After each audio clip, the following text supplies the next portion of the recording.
The night shift was so quiet I could hear my mop squeak on the tile. Fluorescent lights, empty chairs, a row of sleeping patients behind glass. Then the power flickered once, like the building took a breath. A distant bang echoed through the corridor, followed by a second closer. Someone screamed. A security radio crackled into panicked noise. I didn't run. I didn't freeze.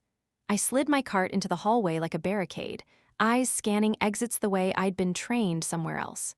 A man in tactical clothes, hard eyes, controlled hands, rounded the corner with blood on his sleeve. He saw me, just a cleaner in blue scrubs, and his mouth tightened like I was in the way. Then the third shot hit, and the hospital finally woke up. And they were about to learn how wrong they were. The hospital at night did not sleep. It only pretended to. Machines breathed for people. Monitors pulsed in green and amber. Somewhere deep in the building, an elevator chimed and swallowed footsteps. The rest was fluorescent stillness, the kind that made small sounds feel loud. I pushed my cart slowly, one hand on the handle, the other steadying a bucket that sloshed just enough to keep me aware of its weight. The floor tiles reflected the lights in long white streaks. I followed them the same way I did every night, left to right, wall to wall, never rushing. If you rushed in a hospital, you missed things. A nurse passed me, talking into her phone, voice low and urgent. She didn't look at me, most didn't. The blue of my scrubs blended into the background. Cleaner, night staff, necessary but invisible. I liked it that way. The East Wing was quieter than usual, fewer visitors, fewer footsteps. I noted it without reacting, the way you notice a change in weather. ICU doors were shut, blinds half drawn. I checked them as I passed, not stopping, just letting my eyes skim the hinges and handles. All closed, all intact. My cart rolled to the junction near radiology. I paused there, not enough to draw attention, just enough to listen. Ventilation hummed. Somewhere far off, a laugh cut short, then silence again. Routine carried me forward. Mop, step, lift, turn. At 02:11, the ER doors slid open harder than they needed to. I didn't turn right away. Sound told me enough. A stretcher rolling fast. Shoes that didn't squeak, rubber soles, deliberate. A voice giving clipped instructions, not panicked, not loud. Blood smell arrived a second later, metallic and sharp. I angled the cart slightly so I could see without appearing to watch. They brought him in with 2 orderlies and a resident who looked too young for the night shift. The man on the stretcher was awake. That was the first thing that stood out. Awake, alert, tracking the room even as they cut his shirt away. Gunshot wound, upper arm, through and through by the look of it, controlled bleeding, no screaming, no shock. His eyes met mine for half a second. There was irritation there, not fear, not confusion, irritation like I was furniture in the wrong place. Trauma too, someone said. Pressure's holding. They wheeled him past. I stepped aside exactly when I was supposed to, no sooner. He disappeared behind the ER doors, and the corridor swallowed the sound again. I waited until my pulse settled back into its usual rhythm before moving on. People assumed night cleaners were half asleep. That was the mistake. Night stripped things down. Patterns stood out more clearly when fewer people were making noise. At 02:17, a security guard walked past me twice in under 5 minutes. The second time, I stopped my mop and met his eyes. He nodded, distracted, fingers tight on his radio, sweat at his hairline. He didn't slow down. Something was pulling his attention inward, toward the core of the building. I resumed mopping. At 02:19, a fire door near the supply stairwell stood open. It should not have been. I didn't close it. Closing it would have been noticed. Instead, I shifted my route, circling the long way around, positioning my cart so it blocked a secondary corridor without looking intentional. If anyone asked, it was just where I'd left it. At 02:23, the lights flickered. Just once. A brief dimming, like a blink. Around me, no one reacted. Hospitals had backup systems. Power fluctuations happened. People trusted that. I trusted patterns more. The ER doors opened again, raised voices this time. The wounded man was being moved, faster now. Someone had decided something, and it hadn't been on the original plan. I caught a glimpse of him as they passed the intersection. He was sitting up slightly, jaw clenched, one hand braced against the gurney rail. His eyes scanned past me again, sharper this time. He noticed the fire door, so did I. Our gazes crossed for a fraction longer than before. This time there was no irritation, just assessment. He was good, not reckless. Hurt, but managing it. Whoever he was used to things going wrong. At 02:26, the hospital's quiet shifted, not sound, absence of it. The kind that comes just before something breaks. My cart was where I wanted it now, angled across the hallway near the ICU approach. If someone tried to rush through, they would have to slow down. That was all I needed. Slowed movement changed outcomes. I wrung out the mop slowly. Water dripped back into the bucket, steady, controlled. My hands didn't shake. A scream cut through the air. It came from deeper inside, toward administration. Sharp, brief, cut off too quickly. That was new. I straightened, letting the mop rest against the cart. Around me, doors cracked open. Heads appeared. Confusion rippled outward, people waiting for someone else to decide what was happening. I didn't wait. I nudged the cart another inch forward and stepped to the side, giving myself a clear view down the corridor. My eyes traced distances, doorways, angles. Old habits surfaced quietly, without thought. Somewhere a radio squawked and died. Footsteps followed, running now, not the controlled pace from earlier. The night was ending, and no one yet understood what had entered with it. The scream didn't echo. That was what bothered me. Hospitals swallowed sound, thick walls. Sealed doors. What escaped was usually chaos, not control. That scream had been cut short, by distance or by design. People began to move, but not with purpose. Doors opened wider. A nurse leaned into the corridor, eyes searching for authority that wasn't there yet. Someone laughed nervously, the way people do when they expect an alarm to explain everything for them. No alarm came. I kept my posture loose. Cleaner, background. I bent to adjust the bucket handle, buying time to listen. Footsteps, 3 sets, too fast, too close together, not staff. I rolled the cart forward just enough to block the ICU approach completely. If anyone complained, I would apologize and move it. Until then, it stayed where it was. A barrier didn't need to look like one to work. The security radio on the wall by the nurses' station crackled. Repeat, say again, static, then nothing. A nurse tapped the radio with the heel of her hand.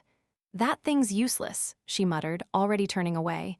I watched her go, memorizing the way she moved. Fast, competent, distracted. She wouldn't see what was coming until it was already in front of her. Down the corridor, the wounded man was being transferred again.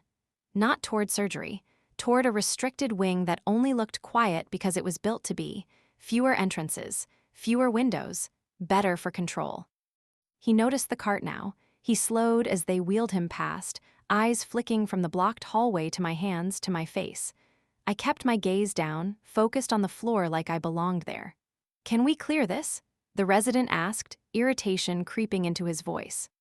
"Sorry," I said softly, already moving the cart a few inches, enough to appease him, not enough to open the corridor fully. The gurney rolled on. The man on it didn't look away until he had to. At the far end of the hall, a door slammed. Hard. Metal on metal. Not the kind of sound made by someone in a hurry, it was the sound of a decision. I exhaled slowly through my nose and started walking. Not running. Running drew attention. I moved at the pace of someone doing their job, pushing the cart toward the supply alcove near radiology. My route bent just enough to give me sightlines into the stairwell doors. The fire door was still open. That meant whoever opened it hadn't gone back through. They were inside. I reached the alcove and pretended to reorganize cleaning supplies, my back to the hall. In the convex mirror above the sink, I watched reflections stretch and compress. 2 men moved through the intersection behind me. They weren't wearing uniforms. No badges, dark jackets, purposeful strides. One carried something under his arm that wasn't a bag. They didn't look at me. People like them rarely did. I waited until their footsteps faded before turning. My hands were steady. That was important. Fear made mistakes loud.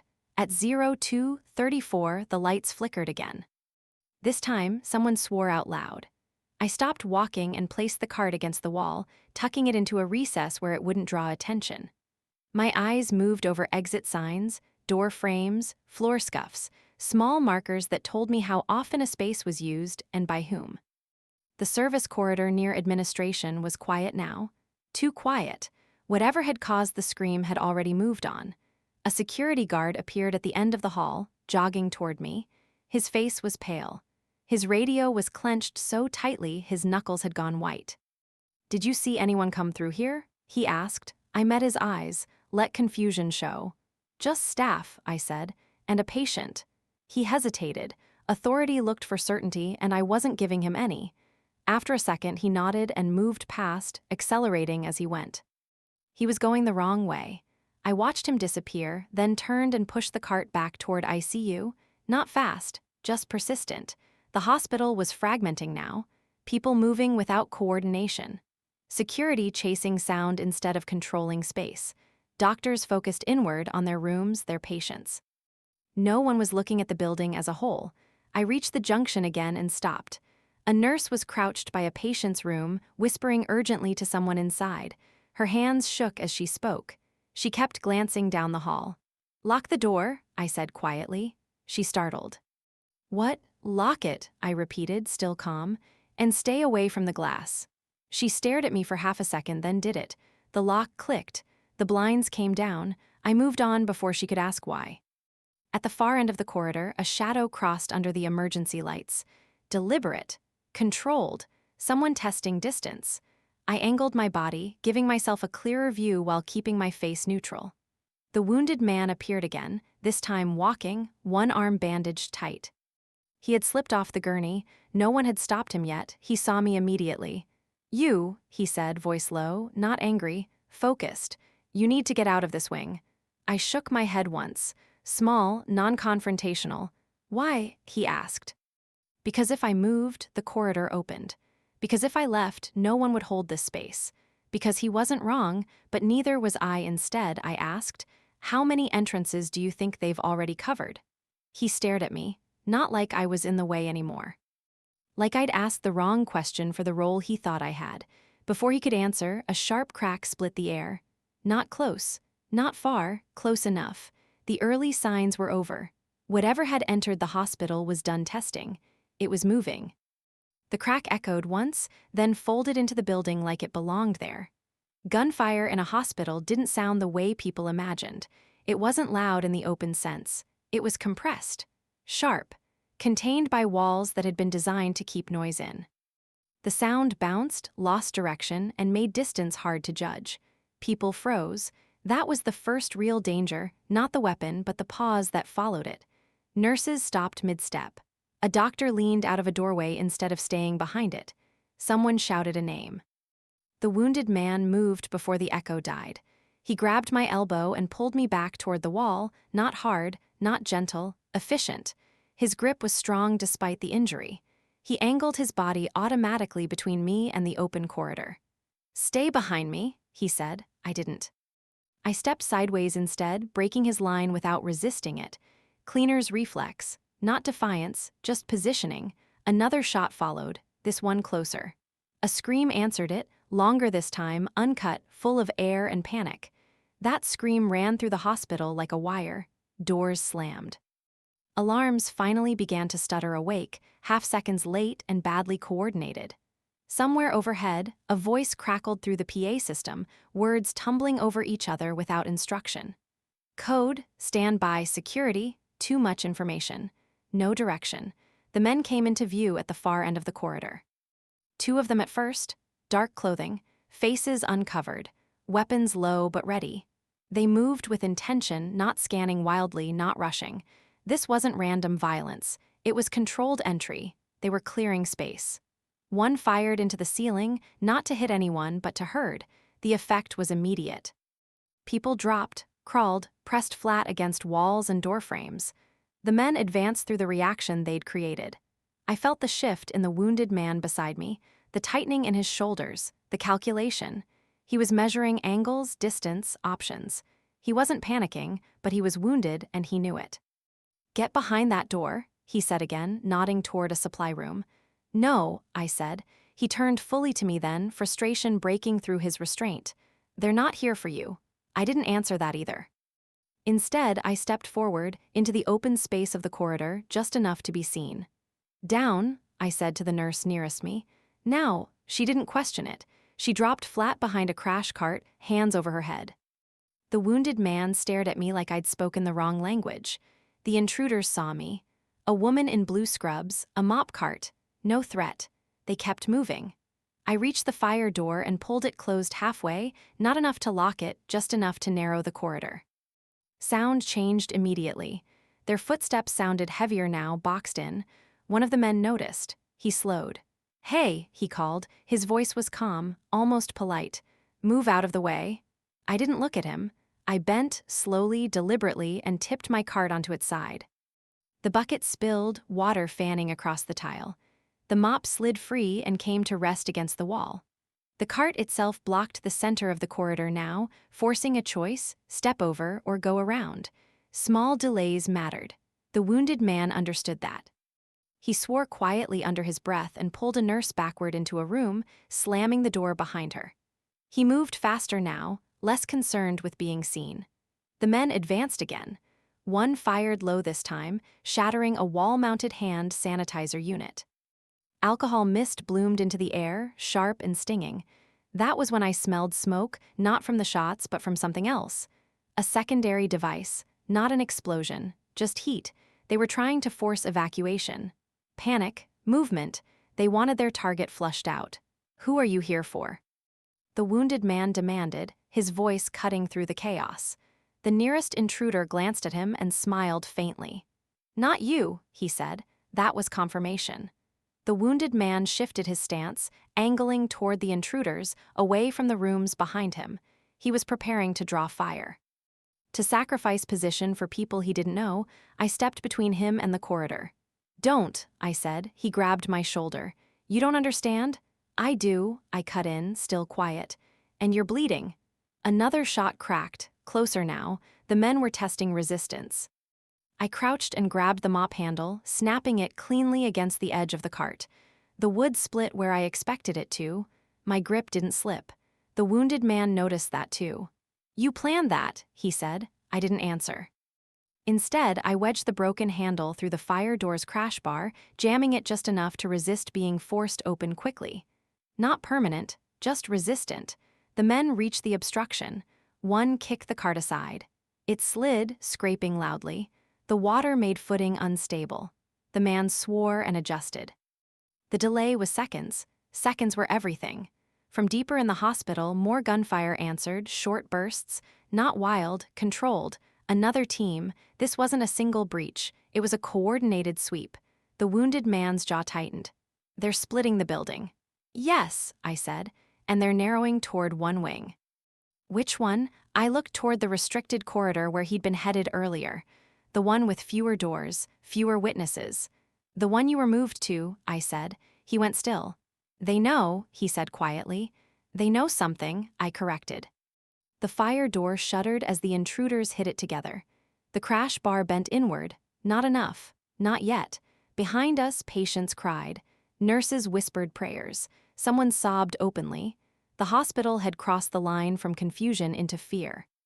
I straightened and placed myself squarely in front of the door, my back to the people I was protecting. The wounded man stared at me, realization finally forming, not about who I was, but about what I was doing. "You're holding the line," he said. "Yes." Another impact hit the door. The bar creaked. The intruders were close now, very close. And the hospital had no idea who was standing between it and what was coming next. The fire door bowed inward with a dull metallic groan, not enough to fail, enough to warn. The wounded man shifted beside me, testing his weight, his breathing. Pain was catching up to him now, threading through his movements in small, costly delays. He was still dangerous, but he knew he couldn't hold a corridor alone. Neither could I not like this. "Move," he said quietly, urgency controlled. "When that bar goes, they're through." "They won't rush," I replied. He glanced at me. "You sure about that?" "Yes." Another strike hit the door, measured, deliberate, not panicked, not angry. They were probing. I turned my head slightly, just enough to speak without raising my voice. "They're checking resistance. They don't want noise yet." The wounded man frowned. That wasn't the answer he'd expected from someone in cleaning scrubs. "You've seen this before," he said. I didn't respond. Instead, I reached down and pulled the emergency brake on a nearby gurney, locking it in place behind me. Then I nudged a rolling vitals monitor sideways, lining it up with the doorframe. Improvised, but effective. The hallway narrowed further. The angles improved. Behind us, a doctor whispered, "What's happening?" "Stay back," I said. "Turn the lights off in your rooms. Silence your monitors if you can." No shouting, no authority in my tone, just clarity. They listened. The wounded man watched them obey me and didn't miss it this time. The fire door shuttered again, harder now. The crash bar creaked but held. A voice came through the metal, muffled but calm. "You don't need to be here," the voice said. "We're not interested in hospital staff." I stepped closer to the door, placing my palm flat against the cold steel, feeling vibration, pressure. 2 men on the other side, maybe 3. "Then leave," I said. There was a pause. The wounded man exhaled slowly, incredulous. "You're negotiating?" "No," I said. "I'm setting terms." A faint laugh answered from the other side. "You don't have terms." I leaned closer to the door, keeping my body square. "You're in a narrow corridor with no visual on what's behind it," I said. "You don't know how many people you'll have to move through, and every second you're here, response time improves." Silence. The wounded man stared at me now, open confusion replacing irritation. "You're bluffing," he whispered. "No," I said. "I'm counting." Another impact hit the door harder, impatient. The bar bent another inch. They were done talking. "Get ready," the wounded man said, positioning himself slightly behind and to my right. He was protecting me again, reflexively. I shifted left, forcing him to adjust. "Don't stand behind me," I said. "I'm not letting you take the first hit," he snapped. "You already can't," I replied. He froze. "What?" I reached into the wall cabinet beside us and pulled out the folded ballistic shield. The wounded man's eyes dropped to it instantly. Hospitals kept them for active shooter scenarios. Most staff never touched them. Most didn't know how to strap them on properly. I did. I slid my arm through the straps, tightened them in one smooth sequence, and brought the shield up, resting its base against the tile. The weight settled into my frame like it belonged there. I checked the viewport without thinking, cleared it with my thumb. The wounded man took a step back. "You've done this," he said quietly. I didn't answer. The door buckled inward suddenly as the intruders forced it open enough to wedge a weapon through the gap. The muzzle appeared, black and steady. I moved the shield up an inch, covering the angle. The first shot hit center mass. The impact slammed into my arms and chest, driving the air from my lungs. I absorbed it, feet planted, letting the force travel through my legs into the floor. Another shot followed. Then a third. Each one struck the shield, loud but contained. The sound was different behind it, dull, controlled, survivable. Behind me, someone cried out. I didn't move. The wounded man stared at the shield like it had just rewritten the situation. His breathing slowed. His posture changed. He adjusted his position without being told, aligning with my left flank, covering blind angles. "Hold," I said. He did. The intruders stopped firing. Through the viewport, I saw one of them step back, reassessing. They hadn't expected resistance like this, not from this position, not this early. The voice returned, sharper now. "Put the shield down." "No," I replied. "You don't know what you're protecting." "I know exactly what I'm protecting," I said. "Everyone behind me." The wounded man swallowed. That answer landed somewhere deeper than tactics. A pause stretched. Then footsteps retreated. "Not fleeing, repositioning." "They're shifting," the wounded man said. "Trying to flank." "Yes. How do you know?" I tilted the shield slightly, testing its balance. My arms trembled not from fear, but from strain. The weight was already costing me. "Because they stopped pushing," I said. "And because this corridor stopped being their priority." Another burst of gunfire echoed elsewhere in the building. Farther now, deeper. The hospital groaned around us, alarms, muffled announcements, distant chaos. But here, in this narrow slice of space, something held. The wounded man leaned closer, voice low. "Who are you?" I didn't look at him. "Someone who cleans up," I said. He almost smiled. Almost. Then the radio on his belt crackled to life. A single word cut through the noise, sharp and unmistakable to him. His face changed. He looked at me again, not with confusion now, but recognition forming at the edges. "Hold this line," he said. If they break elsewhere, they'll come back harder. I know, I replied. I adjusted my grip on the shield, feeling the first real burn in my shoulder. The cost had started, and the confrontation was no longer theoretical. The corridor felt smaller once the shield came up. Sound flattened, depth shortened. The world narrowed to what the viewport allowed and what my body could hold. Every breath scraped through my chest slower than the last, measured so I wouldn't waste air or strength.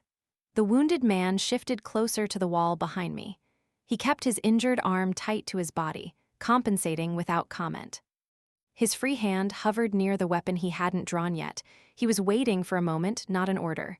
"They'll try again," he said quietly. "Yes." Different angle. "Yes." He paused. "You're not security. No, not medical.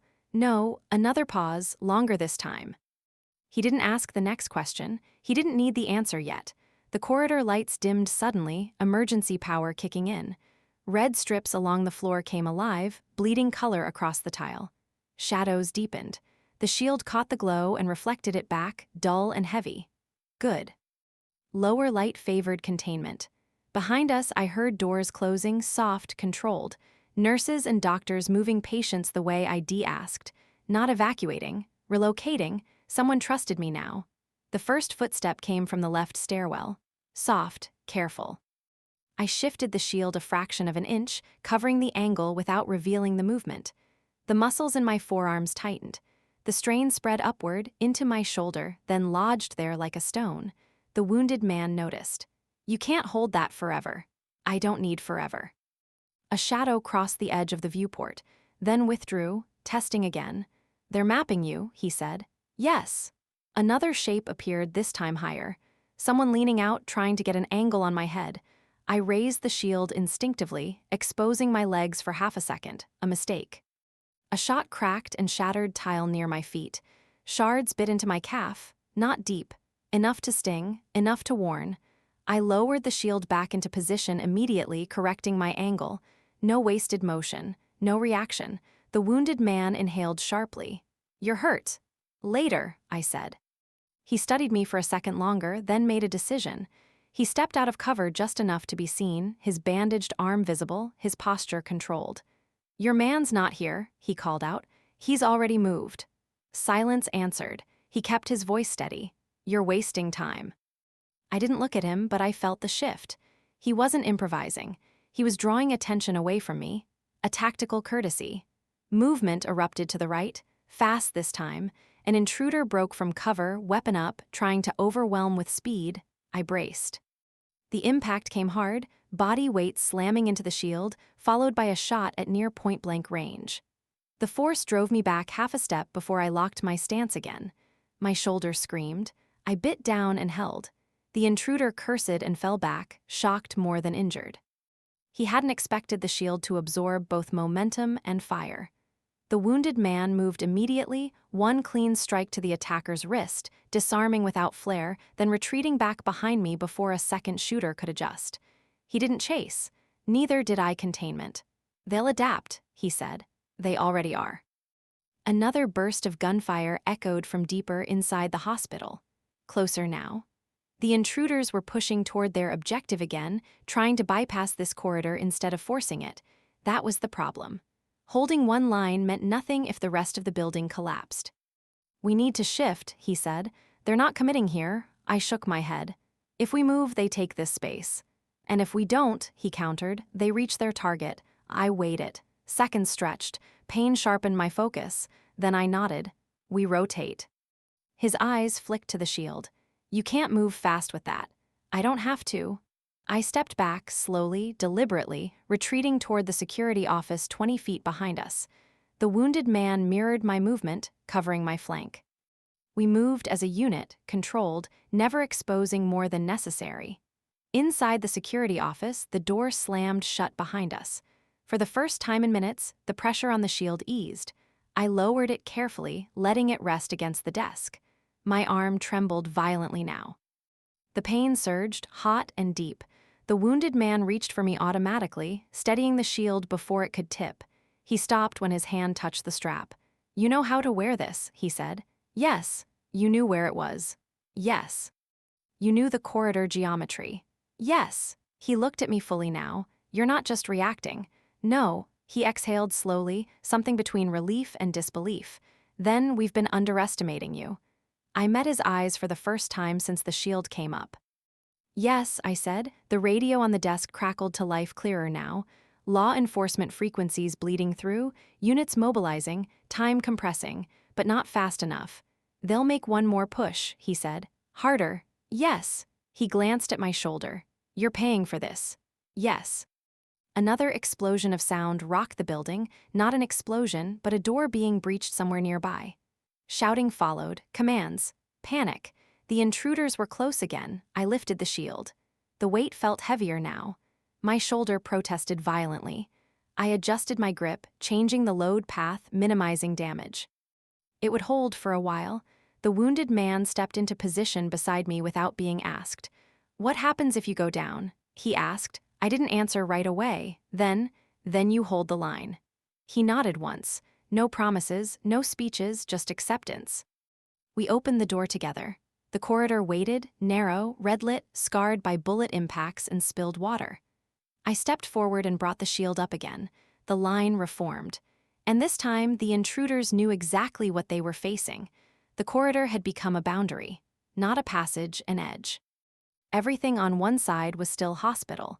Machines breathing, whispered instructions, hands steady over patients. Everything on the other side was intrusion, pressure, intent.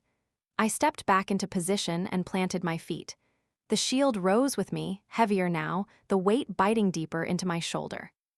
I adjusted my stance again, widening it, redistributing load through my hips and legs. Pain settled into a dull, constant presence. Manageable, for now. The wounded man took position just behind my left shoulder. He didn't crowd me, he knew better. His movements were smaller now, conserving strength, using angles instead of speed. The red emergency lights painted everything in warning. Shadows clung to corners, stretching depth, hiding detail. Good for them, good for us. They'll probe, he said quietly, then push. Yes. As if summoned by the word, something rolled into view at the far end of the corridor. A wheelchair, empty. It coasted toward us, pushed from out of sight, wobbling slightly on one loose caster. A distraction, a test. I didn't move.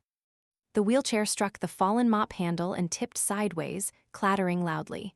Noise rushed down the corridor and back again, magnified by the walls. Nothing followed.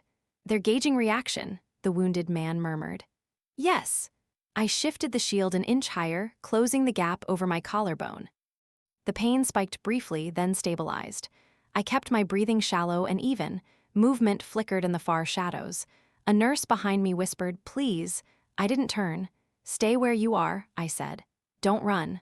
Footsteps accelerated suddenly, 2 sets, then 3. The intruders surged forward together, coordinated, trying to overwhelm by numbers. The first man fired as he ran. The round slammed into the shield, jarring my arms violently. I absorbed it, gritting my teeth, feeling something strain deep in my shoulder. Another shot, then another. The wounded man leaned out just long enough to fire once, driving them back without chasing. His shot was controlled, placed to deter, not kill. They retreated into cover again. Silence followed, thick and coiled.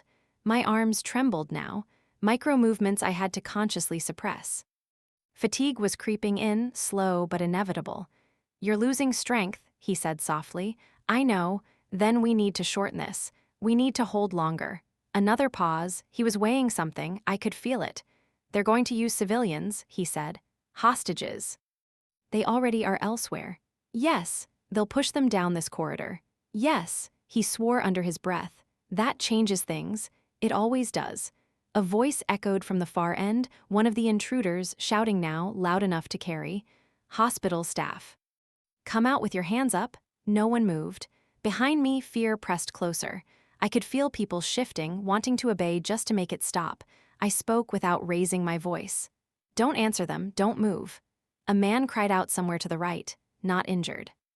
Terrified, footsteps followed, slower this time.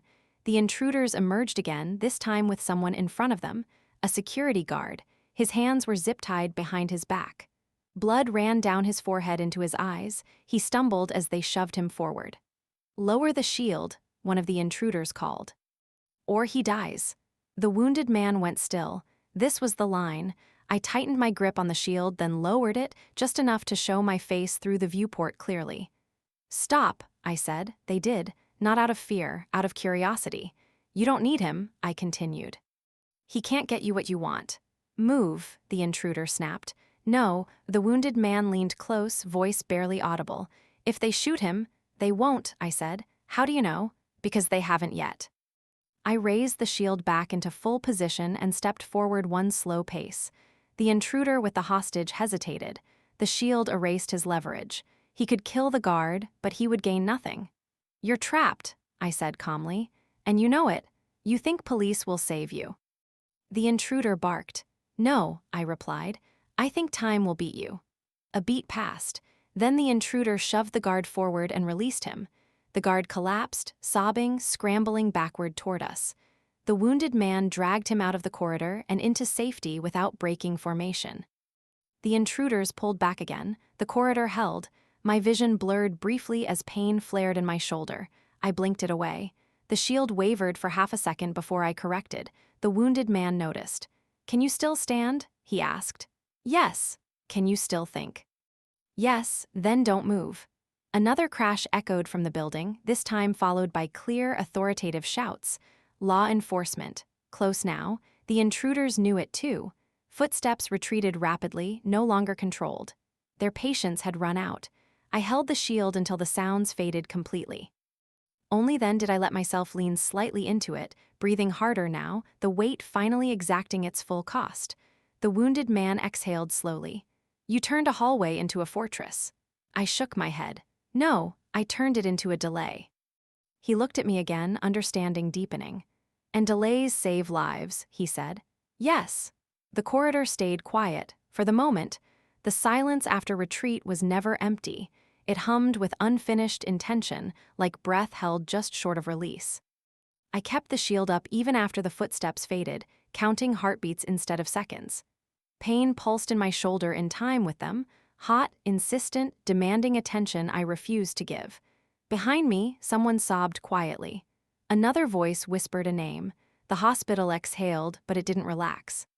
The wounded man leaned in, careful not to touch me. "They'll try once more," he said.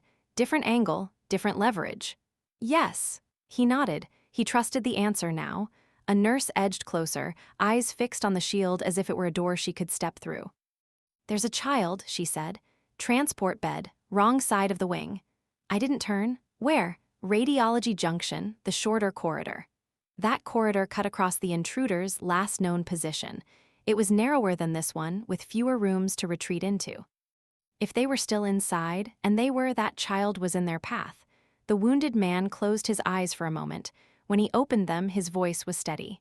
"If we move the line, this corridor opens." "Yes." "And if we don't, the child stays exposed." Silence settled again, heavier than before. I adjusted my stance, testing what my shoulder would allow.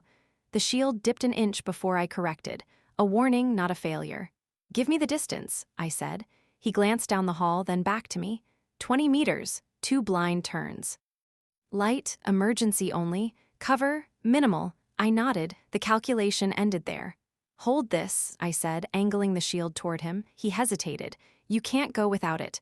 "I won't go far." "You're already—" "I know," I said. "Hold." He took the shield, surprised by its weight even with 2 hands. He adjusted instinctively, mirroring my earlier posture without realizing it. I stepped past him into the open corridor. The air felt colder immediately. "Lighter." My shoulder screamed as the load vanished, the muscles protesting the sudden change. I rolled it once, slow and controlled, feeling something tear deep inside. Not catastrophic. Enough, I ignored it. I moved low, close to the wall, letting shadow do the work. The red floor lights guided my steps without exposing my outline. At the first blind turn, I paused, listening. Footsteps. Soft, careful, I leaned just enough to see. An intruder stood 10 meters down, weapon angled toward the radiology doors. He was waiting, patient, counting on panic to deliver what he wanted. Between us, a transport bed sat abandoned at an angle. A child lay on it, small and still, eyes wide and unblinking. I stepped back into cover. Behind me, the wounded man whispered my name for the first time. He didn't shout it. He didn't need to. I raised one hand, palm down. Stay. Then I moved. Not fast. Fast drew attention.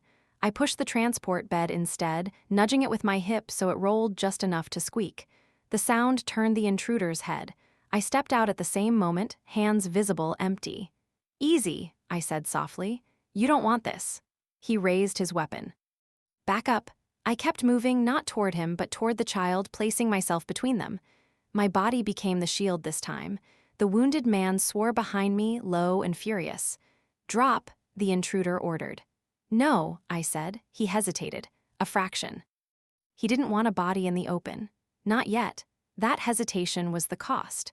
I lunged not at him, but at the bed, spinning it sideways and pulling the child with me into the doorway behind us. The movement tore through my shoulder like fire, my vision white-spotted. I bit down and kept moving. The shot came late. It struck the door frame, splintering wood inches from my head.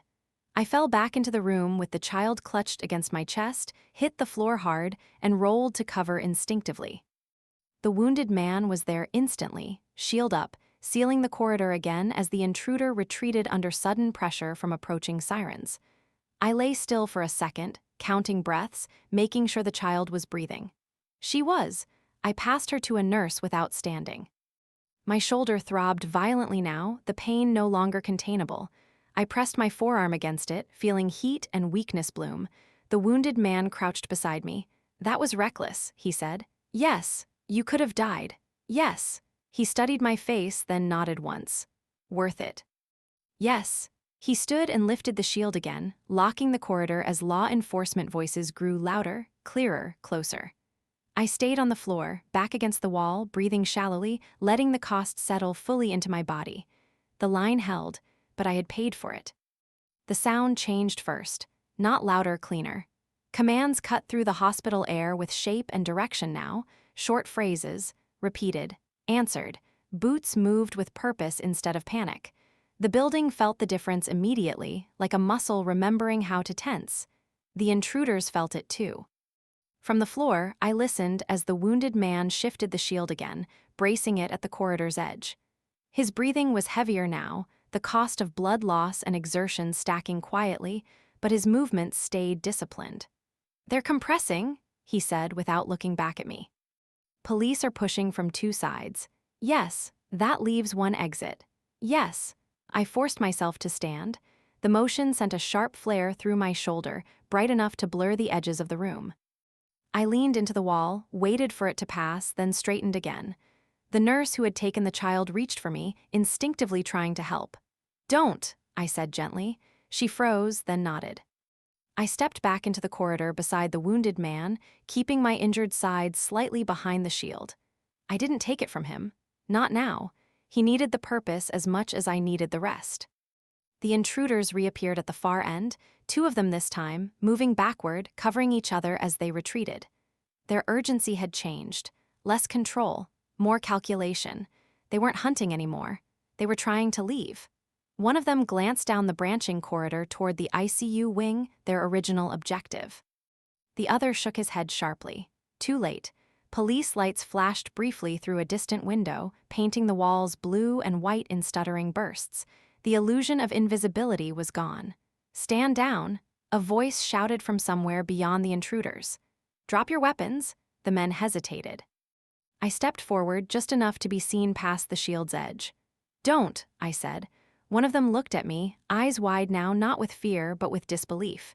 He had expected chaos, resistance, maybe heroics. Not this. You're done, I continued, voice calm, almost level. You didn't get what you came for. Every second you wait costs you more. The wounded man shifted, angling the shield to close their remaining lane.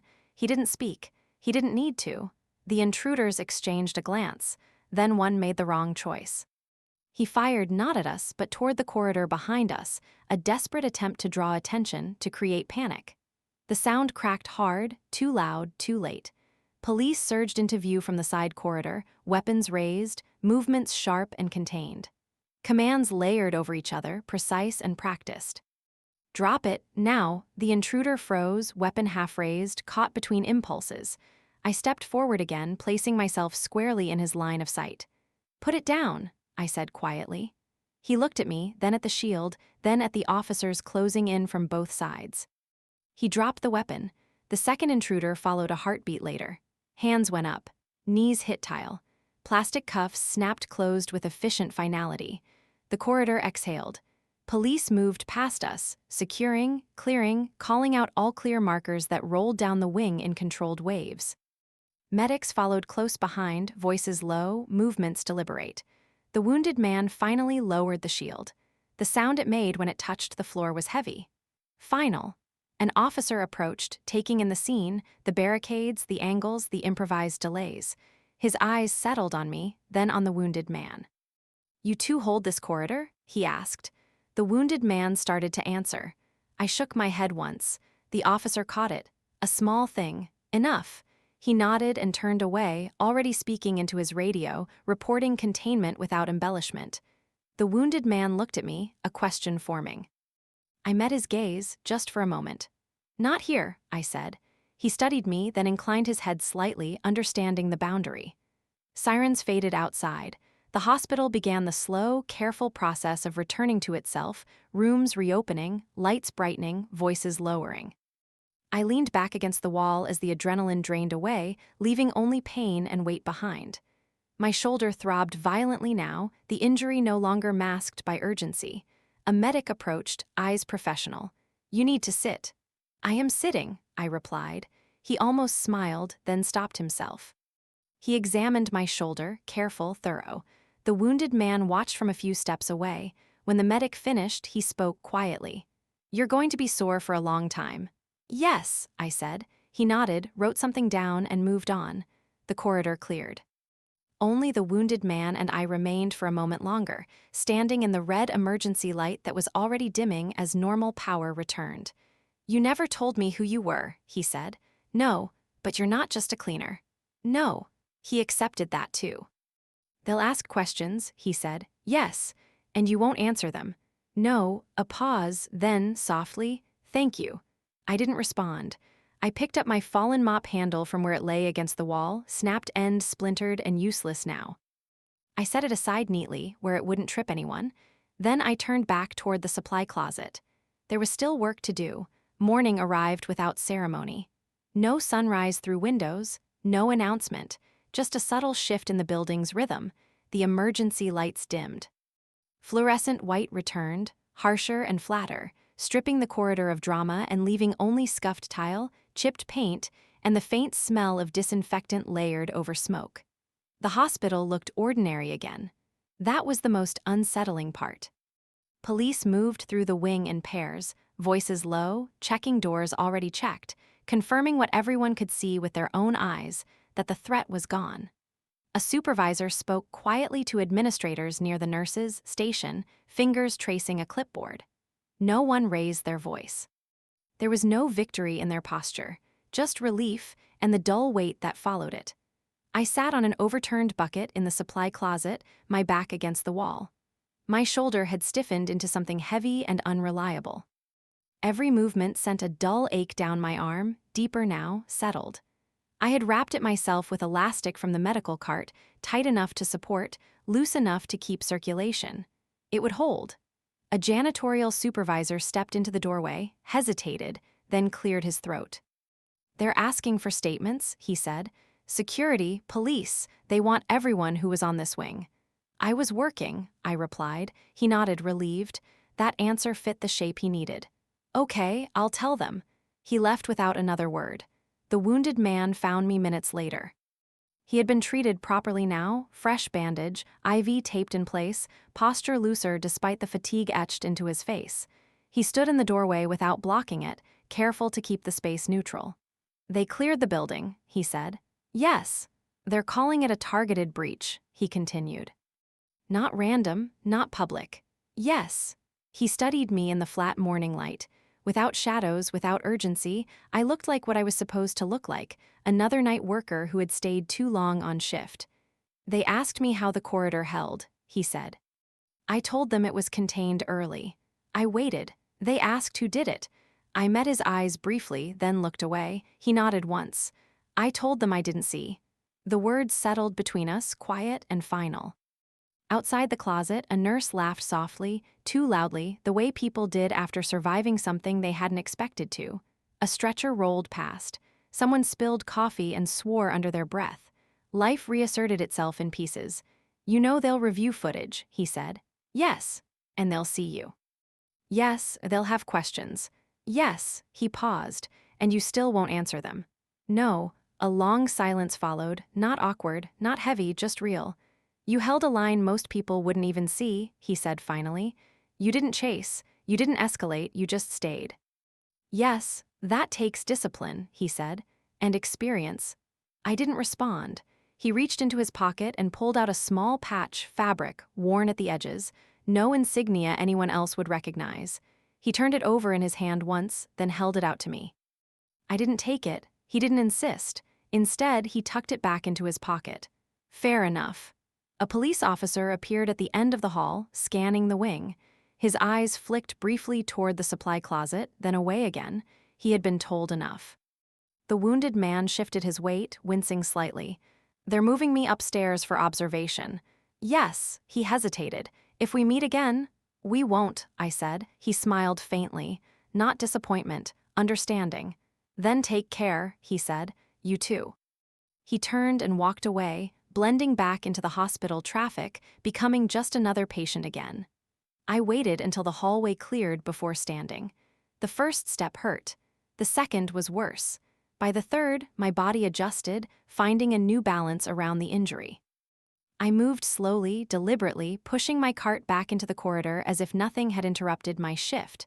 The floor needed attention. Water had dried into streaks. Blood had been cleaned, but not perfectly. Hospitals always left traces. I worked around them. As the sun climbed outside, unseen but felt, the hospital fully reclaimed itself. Administrators spoke of protocols. Security discussed upgrades. Somewhere, a report was being written that would summarize the night in clean language. It wouldn't mention a cleaner. I finished the corridor last, rinsed my mop, and returned the cart to storage. I logged out at the time clock like I always did, my name disappearing into a list no one would review closely. At the exit, I paused long enough to look back once. The hospital stood intact. That was enough. I stepped outside into the quiet morning air, shoulder taped, uniform plain, carrying nothing that would mark what had happened inside. The line had held, and no one needed to know who held it.